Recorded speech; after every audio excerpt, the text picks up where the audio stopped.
Central African রিপাবলিকের রাজধানী বাঙ্গুয়ের Kasai base camp.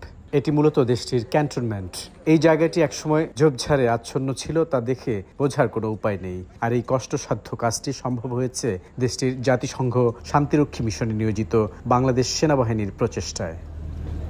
এই base ক্যাম্পেই মঙ্গলবার উদ্বোধন হয়ে গেল একটি কমিউনিটি ক্লিনিক, নাম বঙ্গবন্ধু তোয়াদেরা কমিউনিটি ক্লিনিক। বাংলাদেশের স্থপতি জাতির জনক বঙ্গবন্ধু শেখ মুজিবুর রহমান এবং সেন্ট্রাল আফ্রিকান রিপাবলিকের রাষ্ট্রপতি ফস্টিন আর্চেন্স তোয়াদেরার নামে নামকরণ করা হয়েছে কমিউনিটি ক্লিনিকটির। উদ্বোধন করেন বাংলাদেশ সেনাবাহিনীর chief of general staff lieutenant general Waker-Uz-Zaman. এ সময় উপস্থিত ছিলেন দেশটির রাষ্ট্রপতিও।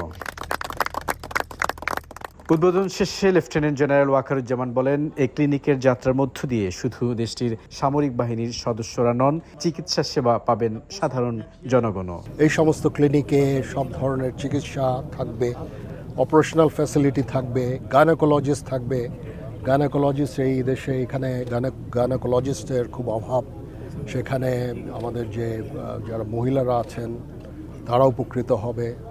চাইল্ড স্পেশালিস্টরা থাকবে, তারা চিলড্রেনদের বিভিন্ন চিকিৎসার কাজ করতে পারবে।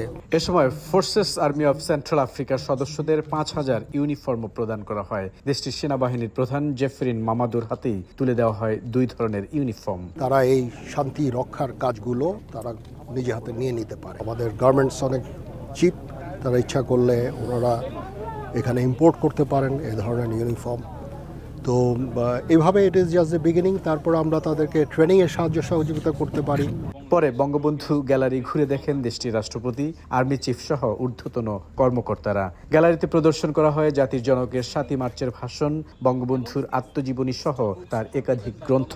বঙ্গবন্ধুর বলিষ্ঠ নেতৃত্ব কিভাবে স্বাধীনতার অল্প সময়ের মধ্যে জাতিসংঘের স্বীকৃতি পেল বাংলাদেশ গ্যালারিতে উঠে আসে সে বিষয়টিও। গ্যালারিতে প্রদর্শন করা হয় বাংলাদেশের বিভিন্ন রকমের সবজি যা উৎপাদিত হয়েছে সেন্ট্রাল আফ্রিকান প্রজাতন্ত্রের মাটিতে।